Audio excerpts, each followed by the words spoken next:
Hey guys, welcome to a new video. I'm going to start by making a coffee whilst I tell you what this video is all about. Well, I realised that my most popular videos as of recent have been where I've been showing my projects and showing songs that have been released and showing you guys today how to make an absolute pop banger. Okay, I don't want to say that because I feel like everyone says I've made a pop banger, but today I want to show you, you know, classic proper mainstream radio pop. And initially, I thought this style was going to suit a female girl band more, like a band like Little Mix. But today we have a guy called John Seaton who is branching out more into the world of pop at the moment, and he's doing a really cool project where he's working with 12 producers in 12 months to release a song every single month this year to explore his sound. He's trying to find his sound, and I think it's an awesome project on how he's finding his sound. So tune in today. Let's get stuck into a project, and I'm going to show you how I created a song called Not Lost with John Seaton. All right, here we go. This is gonna make some of you nervous. Put my coffee behind here. Pop. All right, so what was the intention of this song? Well, we started out, we did most of this in a day, which I think is pretty absurd. In a good way. I was very impressed with what we managed to come out with. So I'm gonna take you step by step through all the different folders of stuff. This isn't the most organized of projects, I must admit, but this was like pre-prep for mixing, and then I prep everything, put it all into the folders, and away we go. So excuse that. I go color code and everything now. You'll start to see over these breakdown videos, like, I'm organized now. Don't you worry. I've got you. Okay, so here is a clip of what we're aiming for. Let's go for the chorus, just so you can hear the vibe of the song. I'm not lost, I'm not lost, I'm just a little out of it. It's not wrong. All right, let's go through this step by step. Let's start with the drums.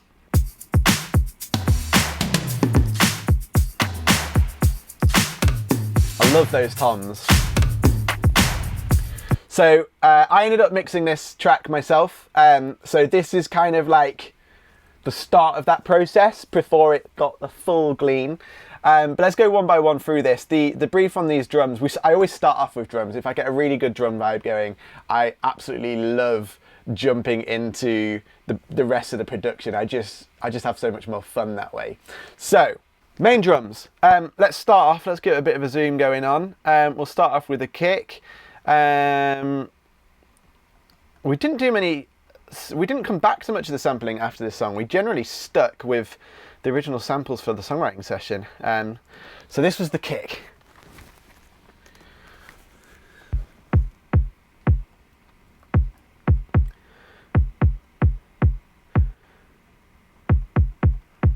Shortly followed by 2 layers of snares.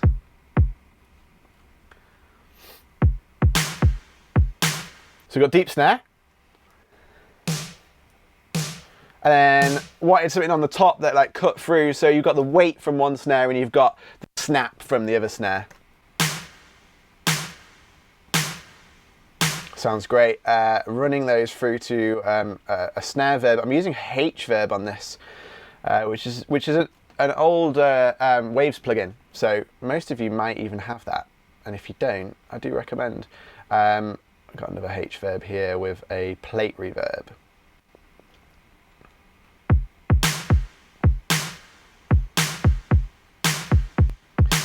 Cool. On the verses, I have a different snare, and then I'll show you when they're all laid up on the chorus, because there's actually 3 snares going on in the chorus at any one time, which is pretty epic. Again, running to the same verbs, kind of puts them in the same room, and on that chorus, oh yeah, all the weight. Love it. One thing I generally love doing actually is like highlighting different snares within the bar. So here you can see I've got this like mammoth clap.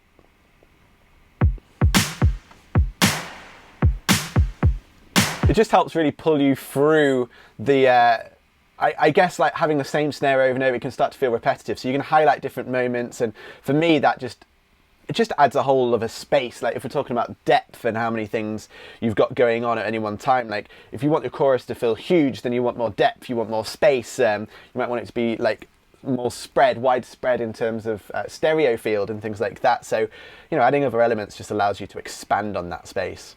What have we got here? Snare Smack. I love that it's called Schmeck. Oh, it's a distant one. Again, good for depth, like having this in the background just pulls the space, sensor space around. And also it's not an intrusive sound. So if I'm having that between, especially there where it's between snares, not getting in the way. All right, funky hi-hats.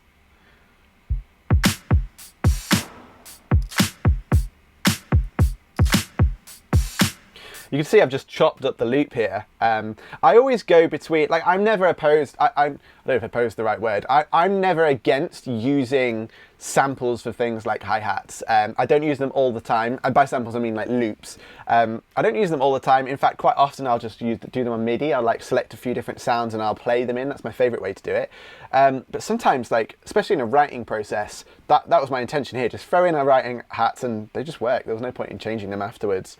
I'm personally not against it. I've cut them up. I've still done my little thing with them. Have we got any effects going on here? No, we just put it through a tape plug-in, bit of EQ, and run it to the same space as the snares.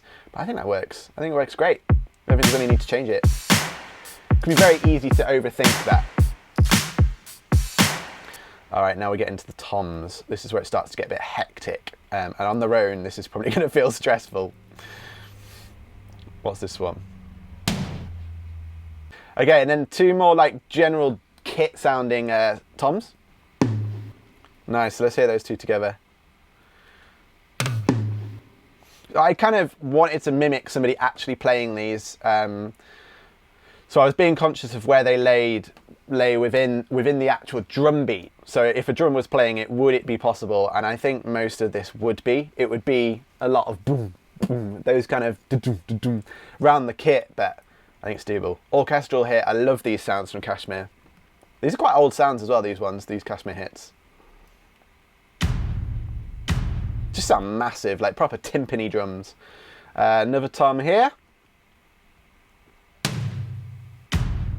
Just big spaces. It just seems to be building to like deeper and bigger snares every time.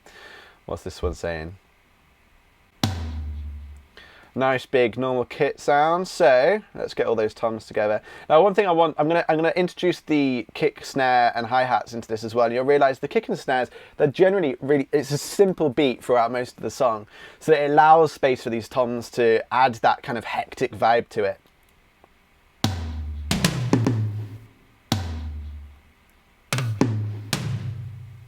Just makes no sense on its own, and then throw in everything else.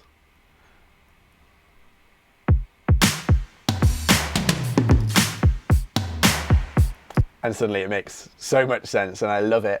The storyline of the vocals on this song is talking about, you know, letting your hair down, getting drunk, going out, having a good time. And I kind of wanted to represent that in the production, that kind of like hectic headspace of a night out or whatever's happening within that story. So I guess that's where the toms idea initially came from. Pop. I do like weird sound effects. This is a scorpion tail, which is a great layer on snares. A great little lead into that snare. I love it. We've got more hi-hats here, which are just for the chorus.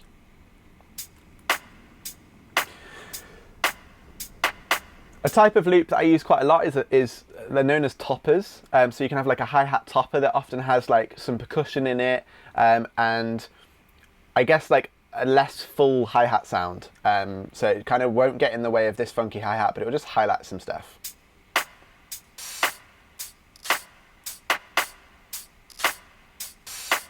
So those don't really get in the way of each other, they complement each other, and I guess this new hi-hat is just a bit straighter as well, so it just makes more sense for the chorus.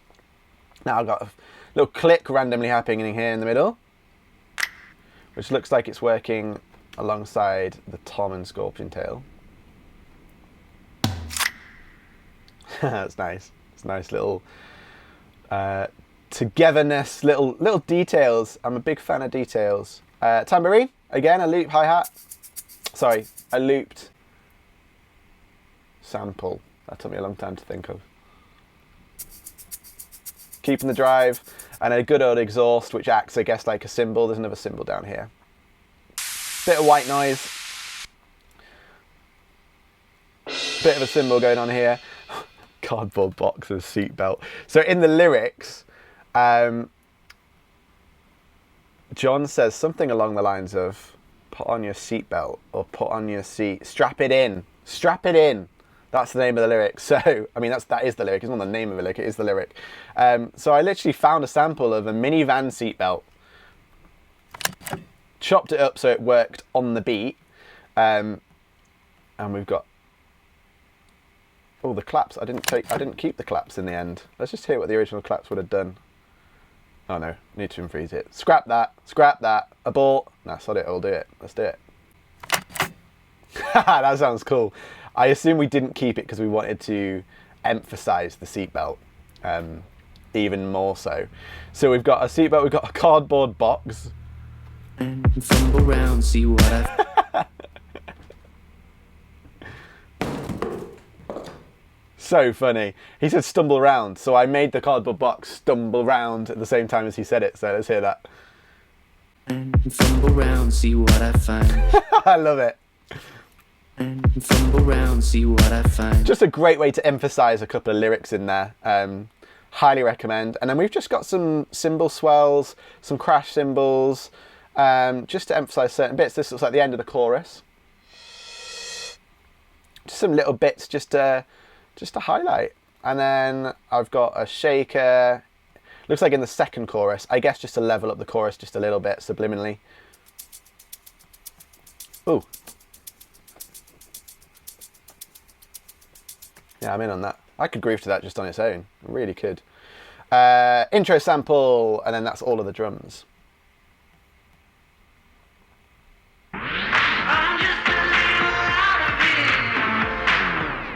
So I've just used a speed up and a slow down effect at the beginning and the end. And of course I put that in once the song was finished, bounced out the song, chose a clip, dragged it in, bish bash bosh, intro to the song sorted. Simple as that.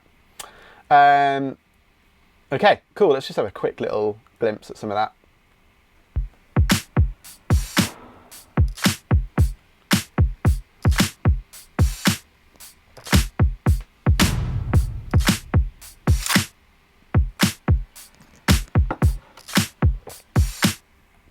You might be asking, how do I choose where to put the toms? And if you're not asking that, I'm afraid I'm gonna tell you. So big booms like this, they just land between lyrics. You know, gaps that I want to emphasize between lyrics, vocals, or maybe it's emphasizing a particular word that I want to get out there. So that's my general thought process. What's wrong? That one is in a gap. Okay, cool. Let's move on to bass. As you guys know, always one of my favorite parts. So looks like I've teamed up two basses here. So I generally use an 808, and I'd normally stick it on a keyboard and play it in, or I'd trigger it using, I haven't got it out, but a sample pad. For some reason in this one, I decided to cut it up and individually transpose. Let's see if some of them, it will be up here if there is. Individually transpose every single time the note changed. And why doesn't it? Have I bounced them in place already, maybe? Maybe I have. Maybe we're too late. Oh no, there you go. Look, transpose, +5, +4, -5. So that's just how I literally chose the notes, went through individually all the way through the song. And it sounds like this.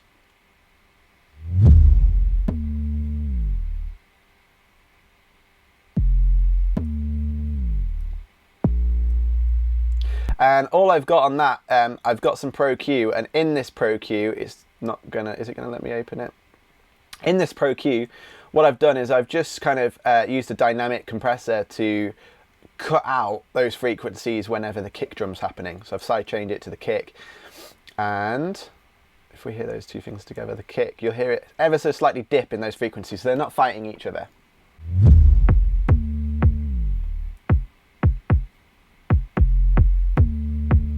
Kick always stays at the forefront, and I've got a low transition, which is kind of my signature thing. great way to get some impact. So that's it as far as the bass goes. Let's have a listen to bass and kit together. Great sense of stereo on the bass as well.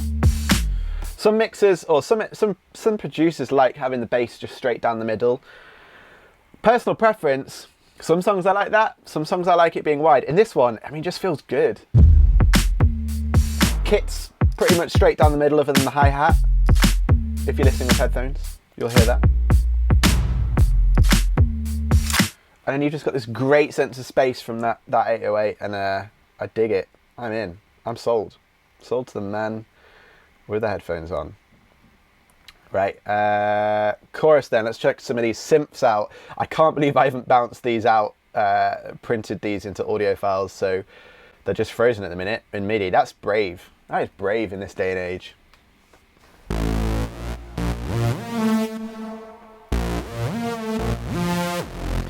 Cool, so kind of a messy bass, but I like it. I chose it for that, I guess, that reason. It's got a nice big reverb on it. I've slowed down the portamento or the glide, depending on what plugin you're using. Here I'm using Serum, and I believe on Serum it's portamento, but it basically changes the glide between the notes that you play, so you get this really cool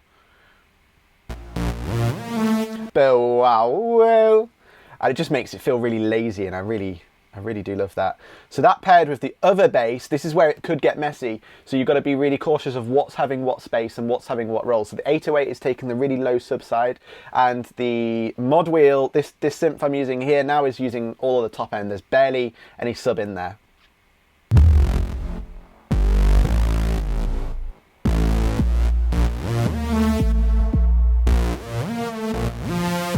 I guess this synth is more of a melody than it is a bass line in terms of those frequencies, but nonetheless, I like it. Mars pad. 2 pads going on here. Both using Pigments, which is a, let me get this right, Arturia plugin. I don't even know if that's how you say it.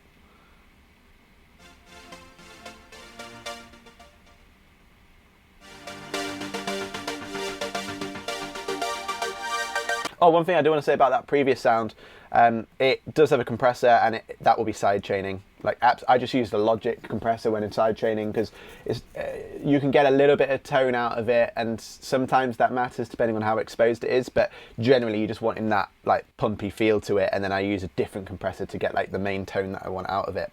And the same thing is happening. Oh no, this one isn't happening with that.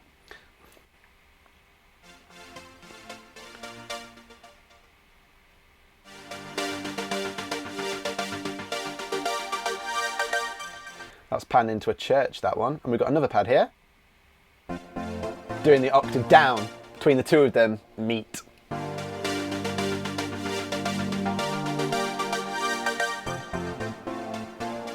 Yeah, I love that. So that's carrying most of the verse there. Let me just play that so you can hear where we're up to. My pulse is racing, sweating heavy on the side. Did I make it last? Also, these little top notes here. Little top notes on the top are just kind of emphasizing the main melody that I've got going on other synths. Underwater piano, I love this sound so much. It's actually a sound that my friend Noah made. He's based in the Netherlands. I just love using it for just adding a bit of space.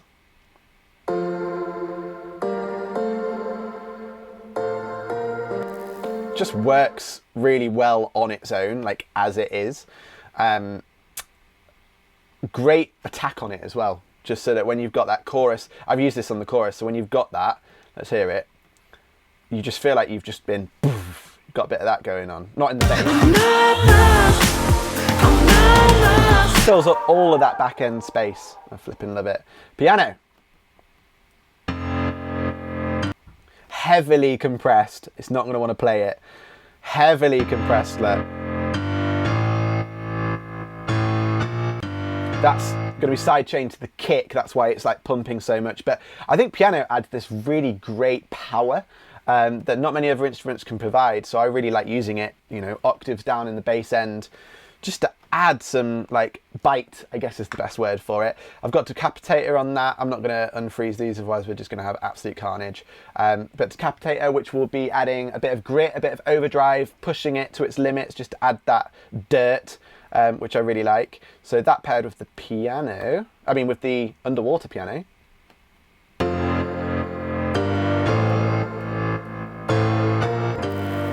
Yeah. Big. It's going to keep crashing at bar 19, but you guys get the idea by the time it's crashed.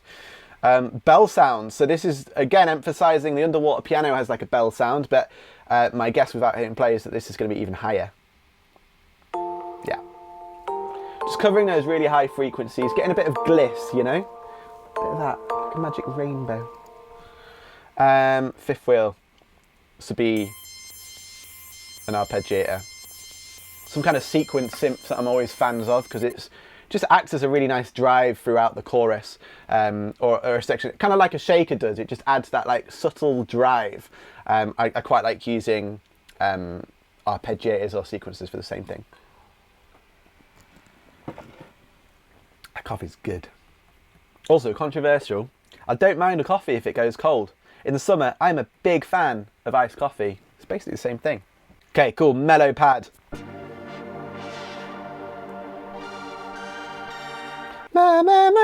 That's another melody that's happening elsewhere as well. So again, just emphasizing that on different instruments just highlights things.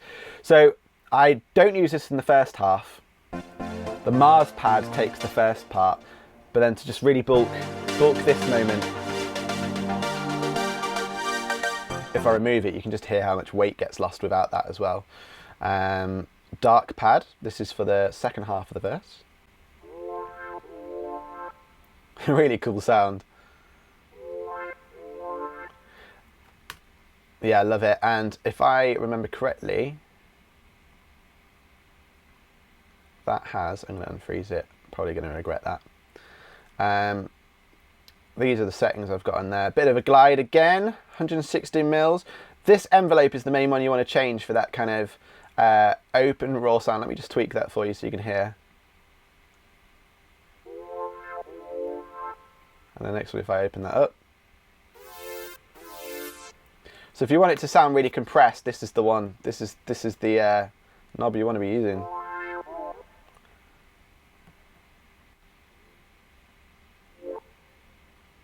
Get some cool effects with that. I'm not going to play around with that too much. Alrighty, where are we up to now? The City of the Lost, which sounds like a Pigment. Yes, it is.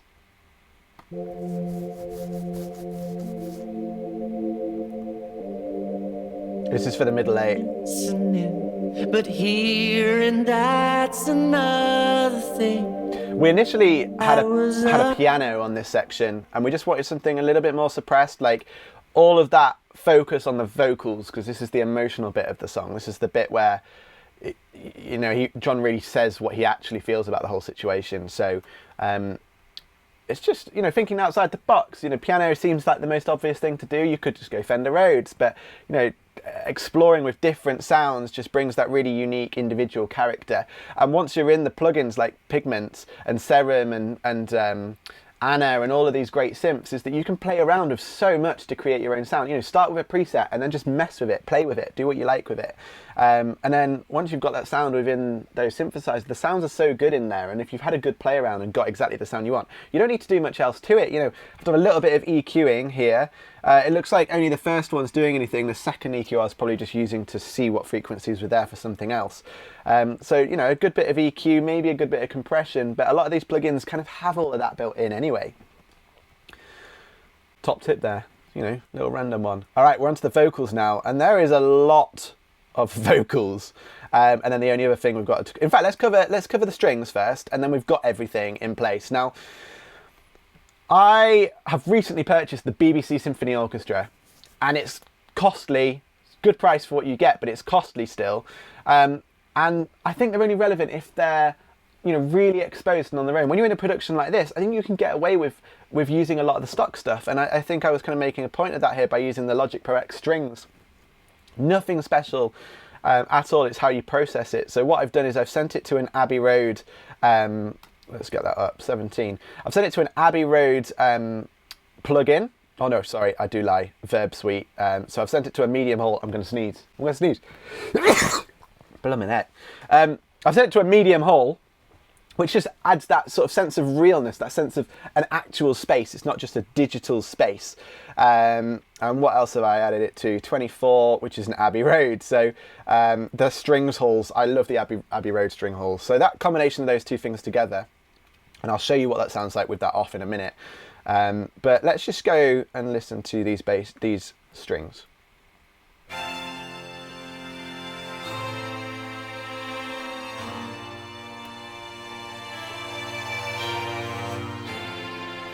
Now what I recommend when you're using strings is absolutely going in on all the automation. So I use my modulation wheel to get that expression, you know, those swells and things like that. The more you go into those kind of details, the more realistic and human it's going to sound. I think that's super, super important for getting away with using MIDI, essentially, to replicate what would be a real instrument. Also, let me just remove that reverb so you can hear the difference of how real it sounds with it. It's not bad. It sounds, you know, sounds MIDI. It does sound MIDI to me, that. I have run it through a tape, electric guitar tape actually, to be precise. Which is so subtle. You can just add it, just brings a bit of energy to it. Let's see what's going on in the virtual mixer as well. So yes, we've got some, I mean, just even going through these plugins themselves, they all have a certain sound to them that are replicating that physical hardware that you'd be using. But let me just add in these reverbs so you can hear how the space changes and how much that space really adds to the realness. This with the hall. This was the Abbey Road. Let's drop it in now. So much better. But once that's in the mix of vocals and everything else going on, you find it hard to tell. I've got a little violin scoop at the end, which is my favourite bit.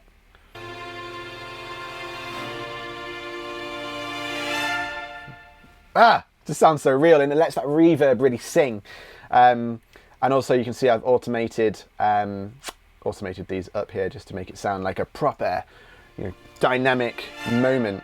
So that's strings, and that's how I make. I don't worry about using MIDI strings for that exact reason, because in the mix of everything, I just think you can get away with murder because you just use layers and I mean, it'd be great to hear that with the symphony orchestra now we've got it, but I honestly just don't think nobody will really notice that that's not real. Maybe I'm wrong. If you do notice, leave a comment down below. If you would never notice, leave a comment down below letting me know. I'm genuinely interested. Let's do a poll. Okay, vocals. I've doubled these. You can see I've cut them, like loads of timing has happened. Some general plugins. We're not here to do mixing today though, but let's just hear these on their own. And I've panned left and right 40% each way. Well, not 40%, but 40 each way on the doubles, and drop those down just to support the vocals. So let's hear the vocal on its own and then I'll throw the double in. Where were you when I needed you? Get myself back in the room. Spill my drink on something new. Now, all of that cutting is to get them as close as possible. So stick those with the music. You can't really hear the doubles, but it just feels weightier. Again, I'll remove these and drop them back in. Where were you? Oh, I didn't mean to solo them. I meant to mute them. Take two. Where were you when I needed you? Get myself back in the room. Spill my drink on something new. So much fuller. So, you know, general vocals all the way through, playing with some delays, lots of like verbs and effects, long verb that comes in on the chorus, I think that comes in, echo boy that comes in on the chorus, wide delays. Let's see if we can see some of these delays coming in. H delay, here we go. Oh, we're literally there, look. What's wrong? No. Automated to come on just on that word, just to fill a little bit of that space up.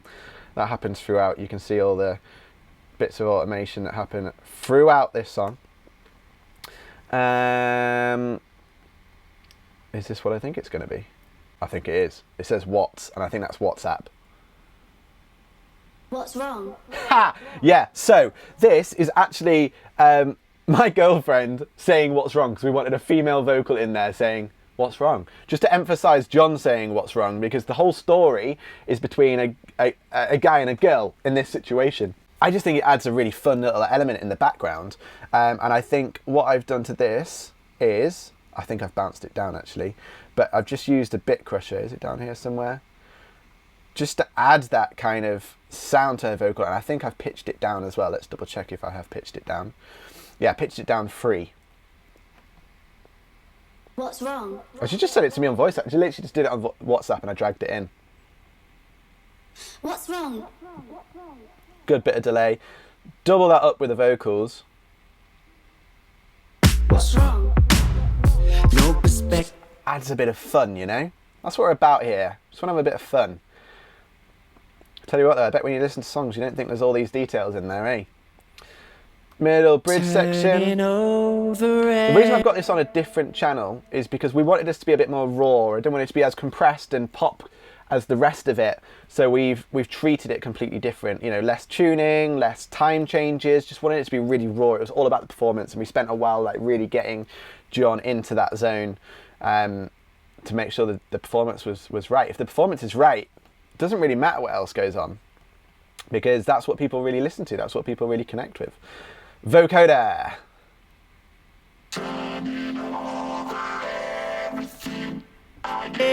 You left off listening. Again, just bringing some new flavours, some new textures into that vocal. What have we got here? Is that an empty channel, George? Naughty, naughty. Where was your tidying? Okay, chorus. Vocals on the chorus. Again, we've done this with on a different channel because my best bet is we went all in on... Oh no, it's not that one. We went all in on compression. Yeah, we're going pretty hard on compression there. I bet it's going up to... Let's play it. I bet it's going up to like 10. Lost. Yeah. I'm not lost. I'm just a little. I'm not lost. Super smooth, evened out vocal. Oh, super smooth, evened out vocal there. I just like that sound for the big vocal sounds, and also because we've got so many layers here. Flipping it, look at all these layers. Because we've got all of those, it just allows everything to sit more together, in my personal opinion. Same again there. Oh no, I've got an octave down here, which I've done with Avox Throat, which I love this plugin for these sorts of things. It's just literally an octave down. Look, here we go. And then I've just made that throat wider, so it sounds less like John, I guess. And we have chorus reverb.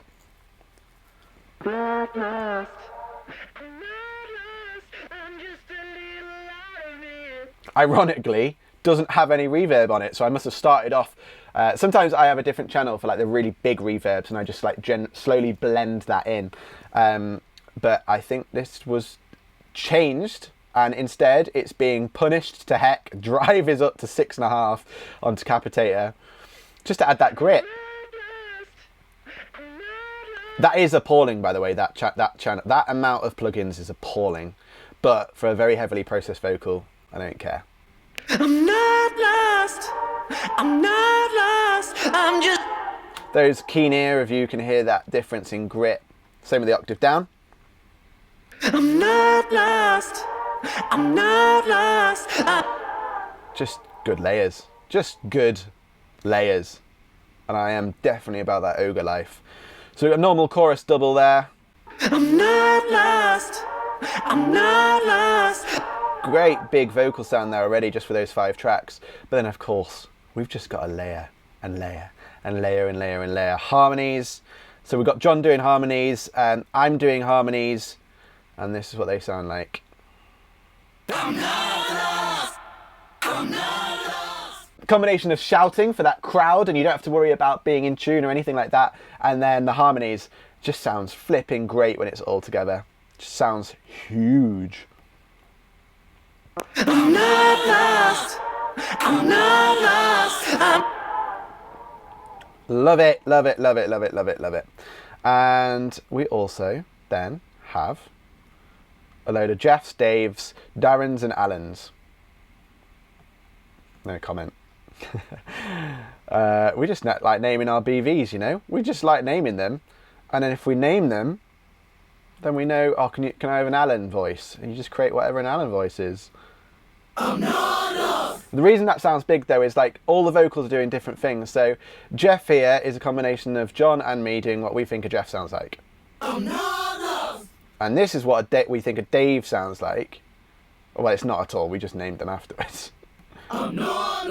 Bit deeper. Dave. Darren. And an Alan. This way, what we're doing is we're getting loads of different types of vocal textures and timbres. So when it's together, it kind of just sounds like a whole group of different people. Sounds wicked. So throw that in the mix.